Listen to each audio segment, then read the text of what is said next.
Welcome to Brave Enough for Love, the podcast for anyone who knows happily ever after doesn't always happen on the first try. Meet your hosts, Chris and Kabrina, two people who've been married, divorced, figured some things out the hard way, and still decided love was worth another shot. They found it with each other. And now they're talking about everything that comes with round two, navigating careers, dealing with exes, kids and blended families, big adventures, sex, and everything in between. The messy parts, the beautiful parts, and the hilarious no one warned us about this parts. If you're into honest conversations, real laughs, and a reminder that starting over can actually be better than starting from scratch, you're in the right place. This is Brave Enough for Love.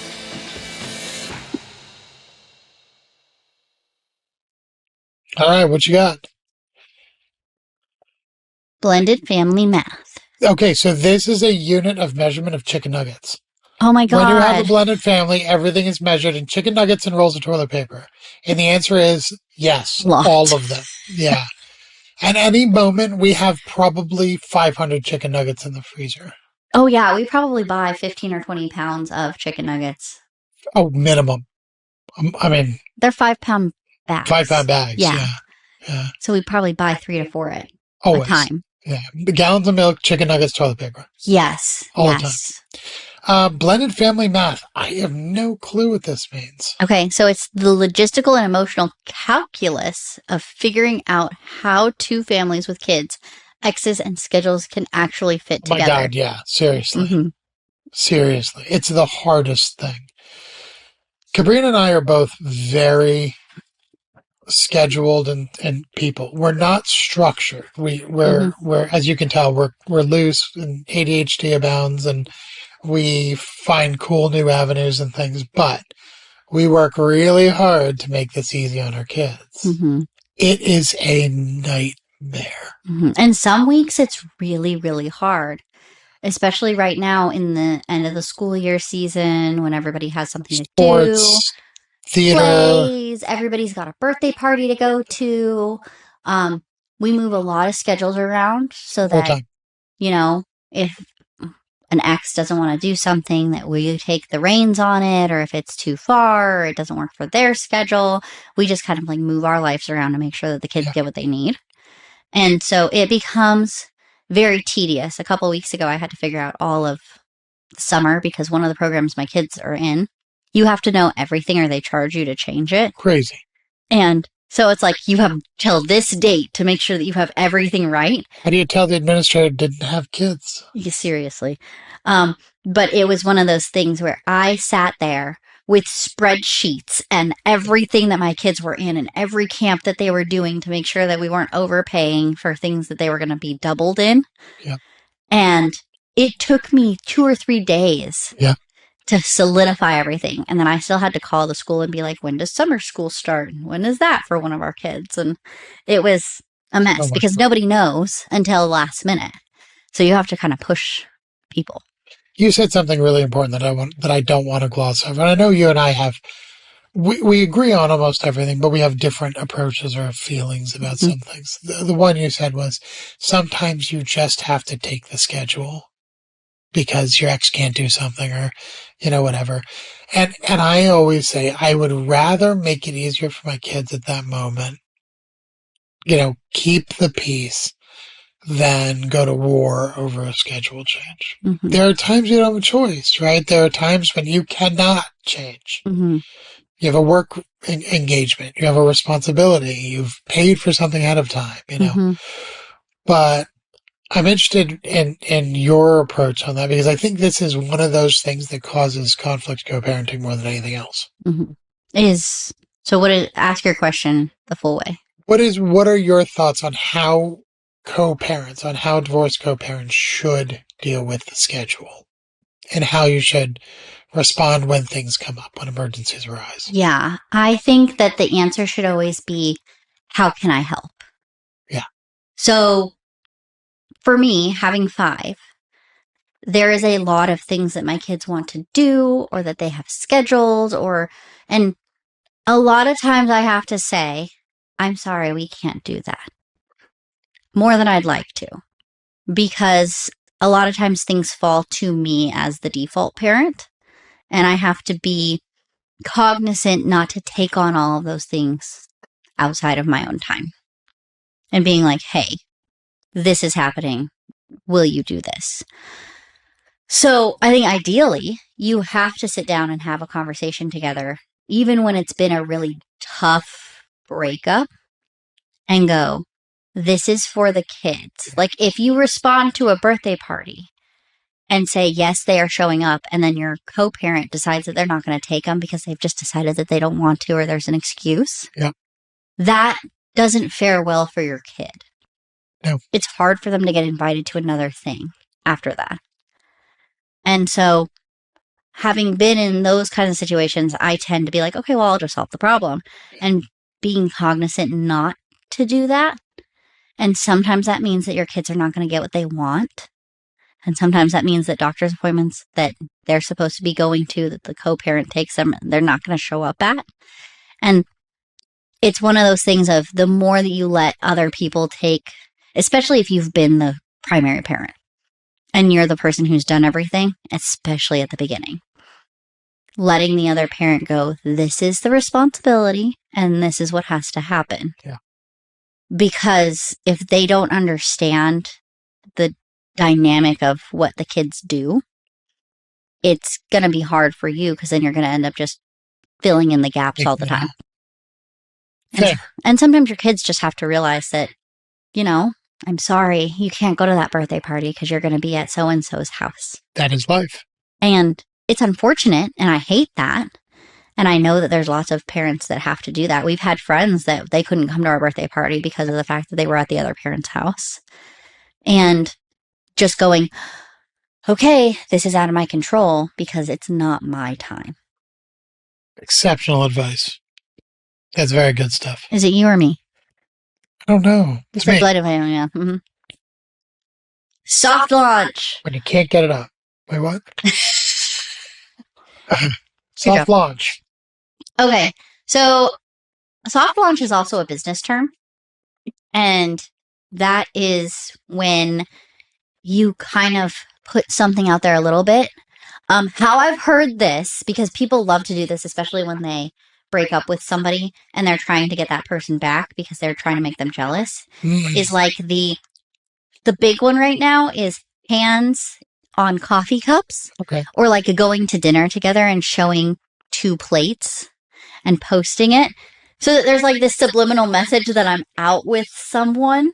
Okay. But I'm not showing you who they are yet. Got it. There isn't like this big thing that's happening, but it's just enough for people to go, ooh, what's happening here?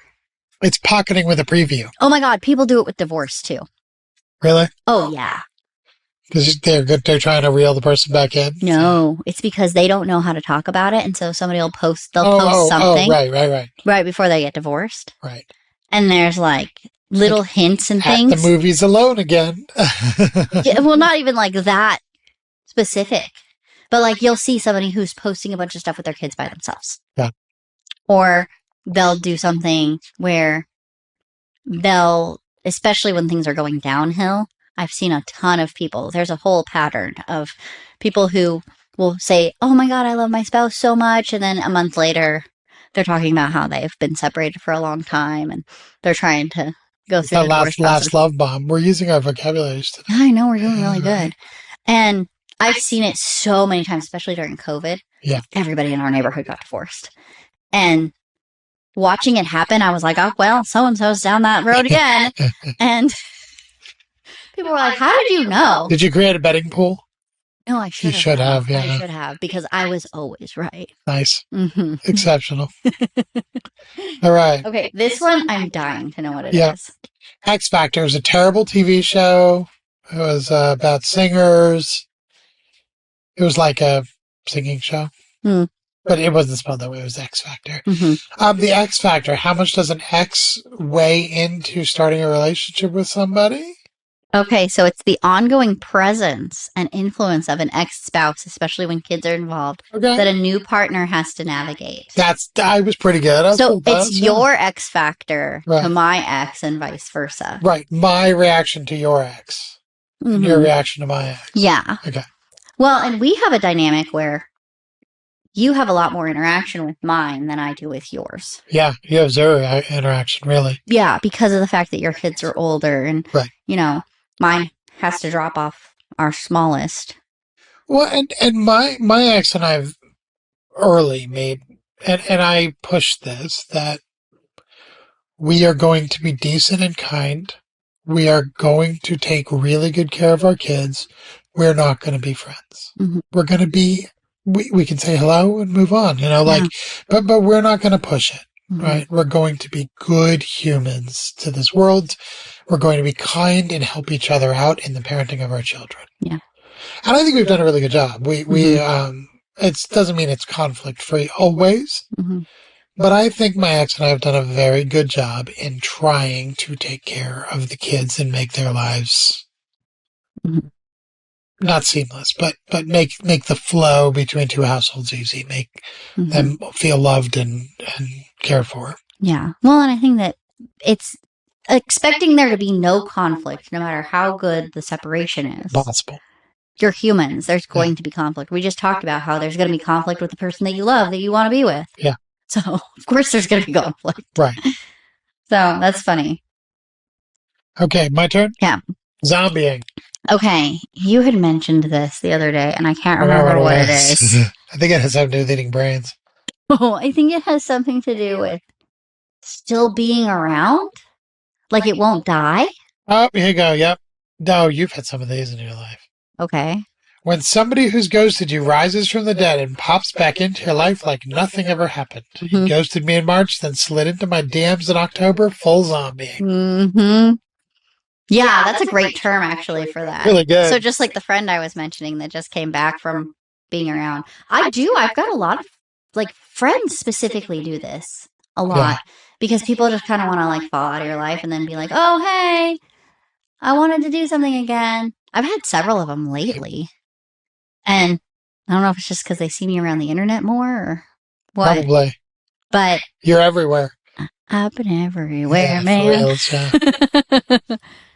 But I mean, you've had people from 20 years ago pop back in your life. That's that's got to be a new term. That's like super zombieing. Okay, well, one of the guys that I dated in high school, when he found out that I got divorced, had a Instagram that he didn't have his name on, that he just made anonymous, and it had like a sunrise as the picture. And it was following me, and I didn't think anything of it because 90% of the stuff I post on Instagram has to do with business. So it's like, I don't care who follows me. It's all public. And he was like, I've been following you for a while, and I just wanted to let you know that it's me. And I was like, this is really creepy. I've been stalking you. Basically, yeah. And the same guy. I'm about to tell you how much I like the landscaping on your house. You're like, whoa, whoa, whoa, whoa. Okay, well, rewind 10 more years.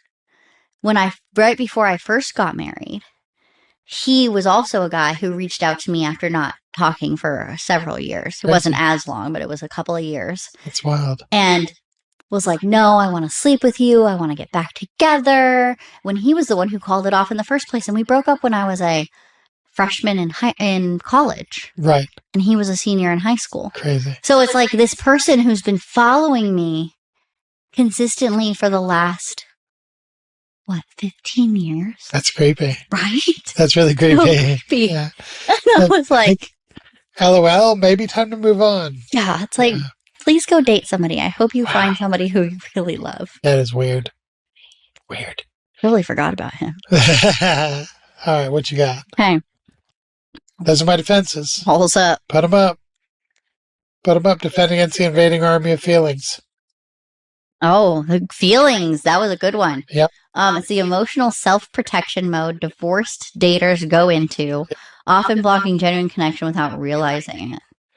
And boy, did you just come in like a wrecking ball and break my walls down. Came in like a wrecking ball.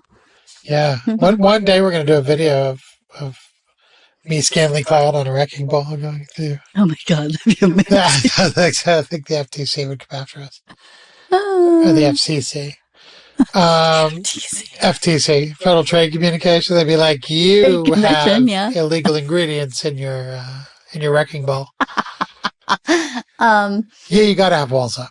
Mm-hmm. You have to put walls up, especially after going through in the hierarchy of things that hurt, right? You have death of siblings, parents, death of loved ones. Divorce is up there. I mean, it is a brutal, it's brutality. It shakes you to your very core. If you don't have walls up, then you haven't gone through therapy. You haven't tried to fix yourself. You haven't learned how to protect yourself. Well, that, and you can't let the walls be the thing that keep you from finding love either. Of course. And so I think that the things that you might be talking about here are not necessarily walls, they're boundaries. Sure. And so saying, if those boundaries are made of concrete, they're giant walls. Here's the boundary that I've created for this situation. And a wall is saying, you shall not pass. And I think there are a lot of people that shall not pass. Mm-hmm. And when you find the right person, that's when the walls come down. Yes, but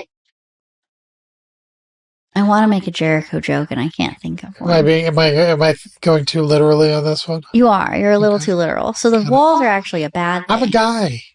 I'm not emotionally flexible. I'm just joking. I'm pretty emotionally flexible. It's good. No, but I think the boundaries are really good. Yeah. And having boundaries and deciphering between a wall and a boundary is important. Agreed. Because it's easy to be like, well, nobody's ever going to love me, or I'm never going to love again, or I'm never going to, putting some superlative in front of whatever it is that you're talking about. Right. People always are this way. Right. I never get to be who I want or be with who I want. True. They always, anytime you find yourself saying that, it's like, is that actually true? Yeah. If you say always, you're already in the wrong frame of mind. There is no always. Mm-hmm. If you use a superlative, then it's kind of like when your kids say, you never let me do that. You never let me do anything. I always have to clean my room. That one's true. They're always, for the rest of their life, going to have to clean their room. Okay, how many times have we cleaned people's rooms? We always clean their room. I just said always. Exactly. I have no idea what this is. Oh, a slow fade? Oh, is this Homer? What? Homer going into the bush? Homer Simpson? When you fade away, slow? Yeah. So it's I think that, if I understand it correctly, it's kind of like in a relationship when you start to kind of lose being in it. Yep. Gradually pulling back from communication instead of ending things directly. Ooh, the cowards break up. Mm-hmm. Got it. They're just like, it's slow ghosting is basically what it is. I will be there. Which is worse? What? Ghosting? Slow ghosting or slow fade or ghosting? Ghosting, at least they're done with it, but you never get both are bad for the reason that you never get an actual clear answer. Yeah, you don't. And we have to go back to the Brene Brown clear as kind. Yeah, can we hit on that for a second? Yeah. Because this is one of those things that I feel incredibly strongly about. That people can go in different directions, relationships can end, people's feelings can change. But one of the cruelest things that you can do to somebody is leave them on unread. Mm-hmm. No closure. It's even leaving them on red. No closure. Oh, that's what I meant. Yeah. No closure. No ability to feel. Mm-hmm. No ability to understand and make themselves better. Mm-hmm. When I screw something up in work, with you, whatever it is, like in life, I will ask, am I being unfair? Tell me, talk to me. If I screw something up at work, I will learn from it and not do that again.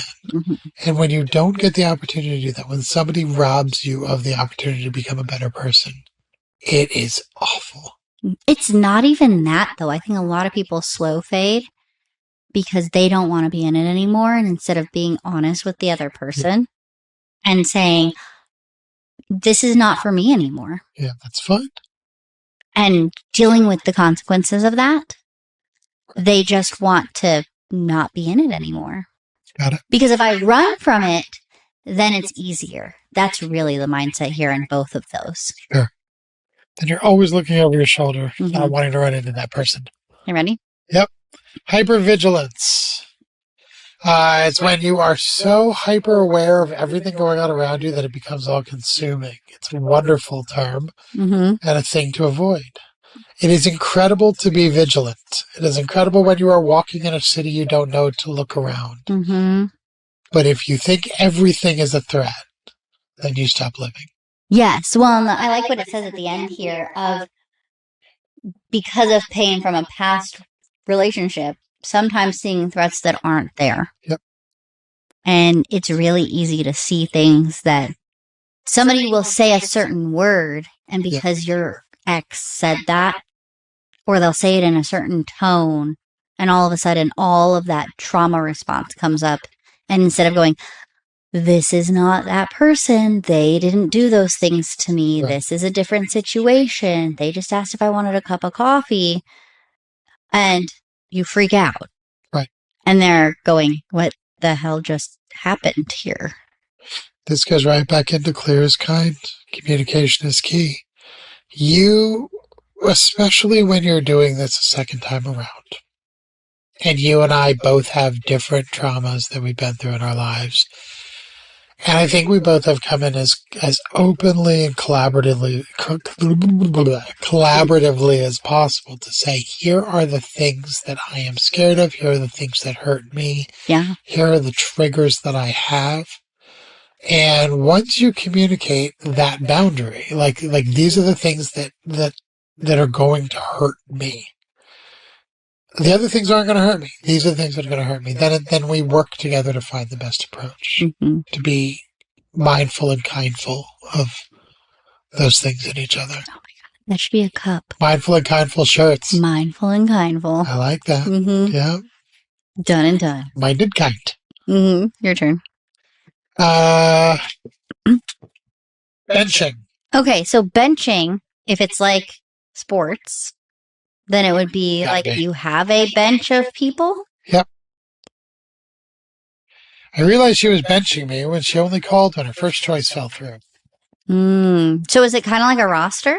The roster. You got all your second, third stringers on the bench. So would you have a roster and then a bench? And when I think the roster is on the bench. The roster sits on the bench if they're not playing. Interesting. So when your quarterback gets injured, then you call up the second or third stringer. Don't be a second or third stringer. How do you not be a second or third stringer? What do you mean? When it comes to being the person on the other end. Like, what if you are on the bench? You find out Well, if you don't know, right? If you don't know you're on the bench, I think everybody has, if they're in active dating mode, they have multiple options, right? I mean, unless you're not dating successfully at all, you have some options. So that's fine. But if you know you're a second stringer, if somebody is going out with this other person, they're just dragging you along. Okay, well, and I think that we need to make something clear, though, is if you're not in a, yes, we're dating, this is now a thing, we are an item. Right. Which I'm surprised that has not been a term. Item? I think that's old school. I mean, I like it. I'm surprised hooking up is not, because we all have different definitions of that. We should talk about that in a second. Yeah. Okay, so when you become an item, yeah, like we are dating, we are boyfriend, girlfriend, is different than going on dates with other people. I don't think that, to me, wouldn't consider it a roster if I'm not actively saying we are boyfriend, girlfriend, and going on a lot of consecutive dates. Good point. I think that you could get away with, I think you could use the emailing rule here. 3 dates with a person. And then you need to decide, am I going to date this person or am I going to continue going on dates with other people? Got it. Because once we've had those 3 contact pieces and you've had some conversation in between, you've gone back and forth and texting, you're going to have a good feeling on what you want to do with that person. There are a lot of people that simultaneously date, though. They will date multiple people for much longer periods of time. Which just, when? I don't know how people do it. People don't have as many kids as we do. Like, think if you had 5 people to go on 3 dates with 5 different people, that's 15 dates. A lot of dates. And if you're only going out, even if you're only going out 2 or 3 days a week. That's still It's a lot of work. several weeks. And then how do you keep all of them straight? Yeah, we know somebody who's really good at this. He's terrible at it. Nope, not that one. We know a female who's good at this juggle. Do we? You would do. I'll tell you later. Okay. It seems like a lot, but look, I think as long as you don't make somebody believe that they are that you are committed to dating just them, right? Be honest. If you want to go play the field and have multiple people, that you're dating and try to figure yourself out, it's not a crime until you start telling people that you're not doing that, because then you're messing with others' emotions. As long as they know you're going on other dates with other people. Like, I know lots of people that will not disclose that. And I'm always the friend who's like, you should tell them that you're going on dates with other people. Yeah, because someone's going to find out anyway. It's going to everything. And what happens if that's the one they find out and then that's the one you actually want to be with? Totally. Then you've ruined it. Yeah, don't start with subterfuge. Such a great word. Love subterfuge. God, we are so similar. No, okay, let's talk about... subterfuge? No. Yeah. Oh. What was it? Hooking up. Hooking up. Our brains so if you haven't watched before, we're multi-generational. I'm an X. And I'm a millennial. A millennial. And we have very different definitions of the word hooking up. Tell us who's right. Which definition do you subscribe to? When did this change? To me, hooking up is everything from kissing to fooling around to... It's not a defined amount of hooking up. I hooked up with somebody means I got some sort of physical connection with them. Something happened. Define what something... But I mean, it could be, kissing could be hooking up. Yeah, I hooked up with her. I kissed her on the bleachers. Like, that was hooking up to me. It didn't have a terminal end. You could hook up all the way, but then other terms came in. But to me, that was always hooking up. So I say it all the time, and I also use hooking up in a platonic way. Like, hey, you want to hook up for lunch? Like, yeah, I'm hooking up with Jason over here to go to lunch. Jason and I are totally going to hook up. We're going to eat meatball subs together. Right? That is a totally normal usage of hooking up. It just means connecting with. Oh my God, the fact that you used meatballs. I know, I did that on purpose. I thought it was like the most offensive food product that I could hook up with Jason for lunch. Oh, it's long and it has balls. It has balls. Balls of meat. Yeah. And it's saucy and messy. Oh my God. I've never eaten a meatball sub without having sauce dribbling down my shirt. So I just, to me, hooking up never has, you're okay over there.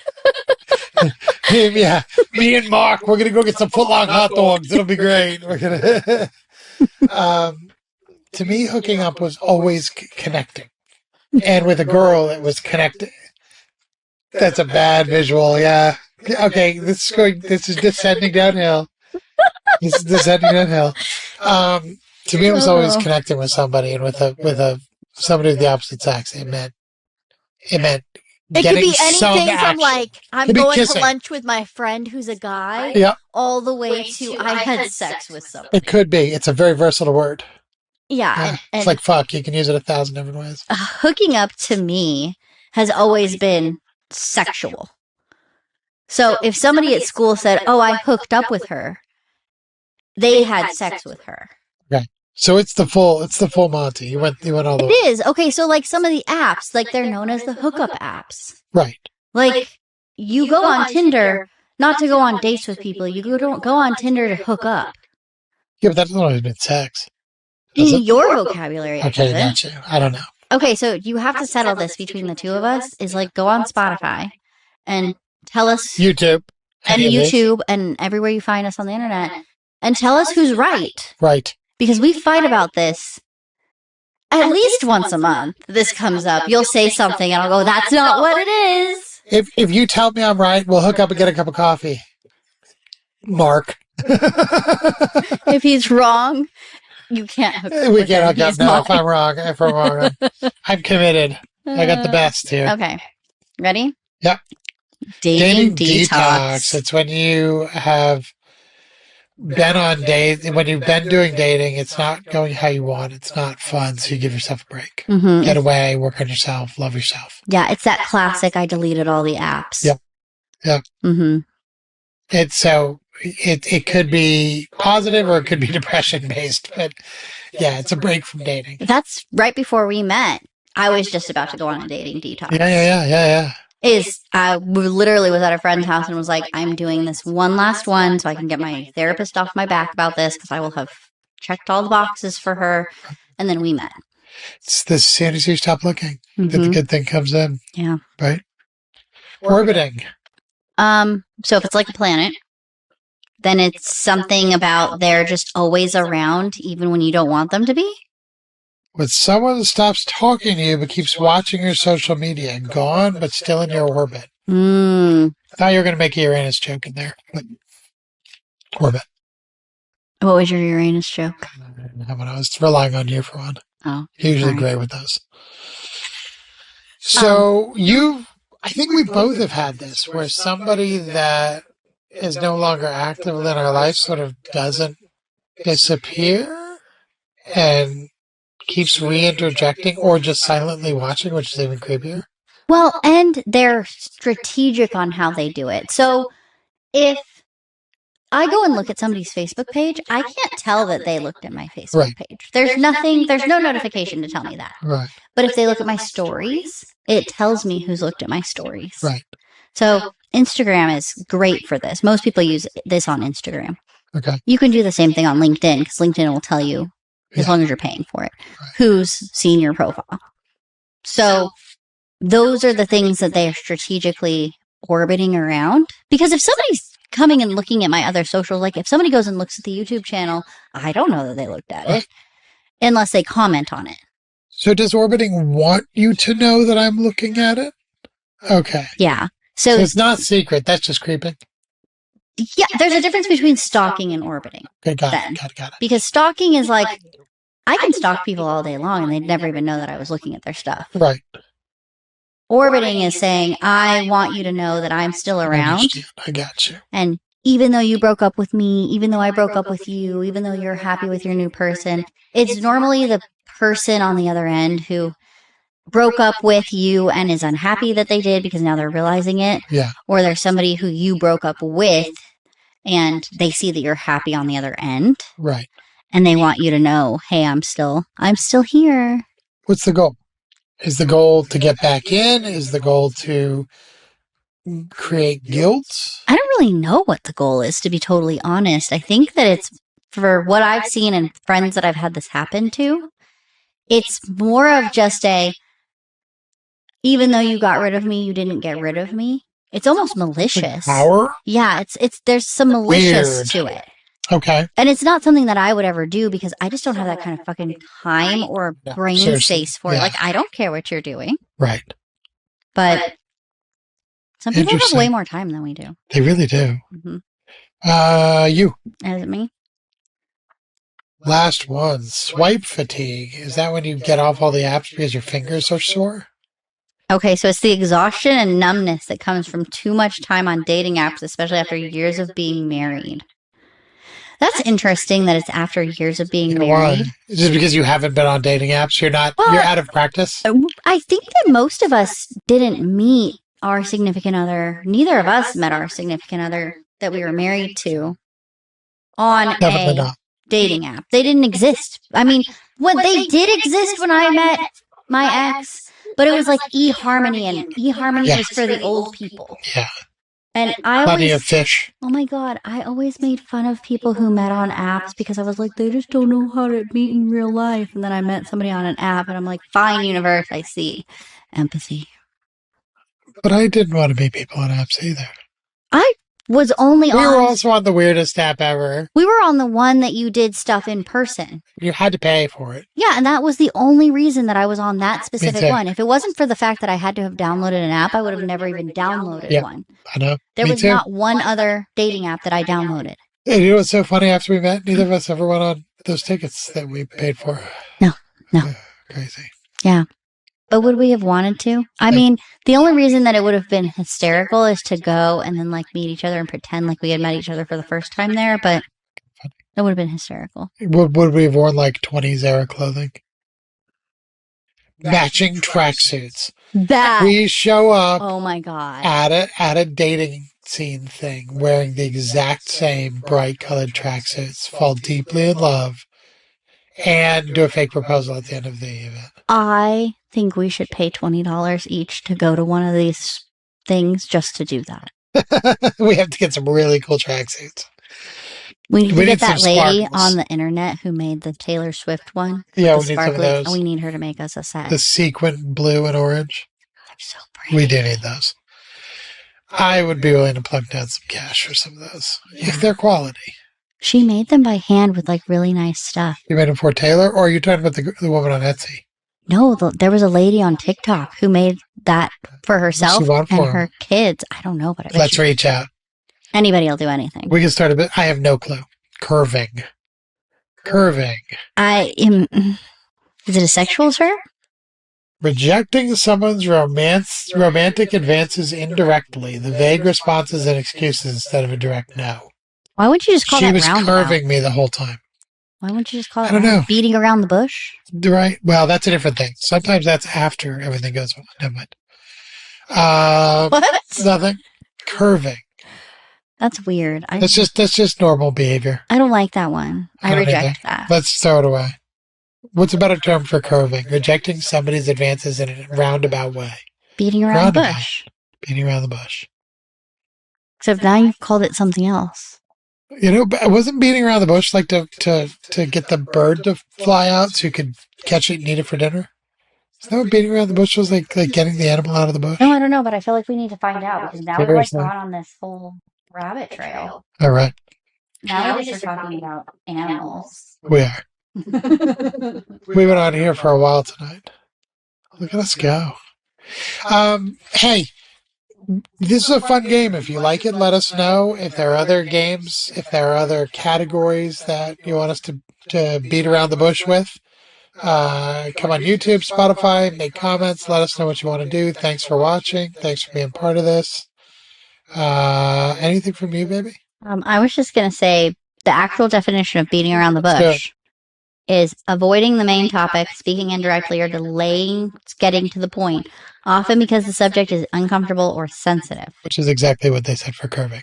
Yes, so it's just beating around the bush. They just needed a Gen Z word for it. Okay, so here's the fun part where our audience gets let inside of our brains.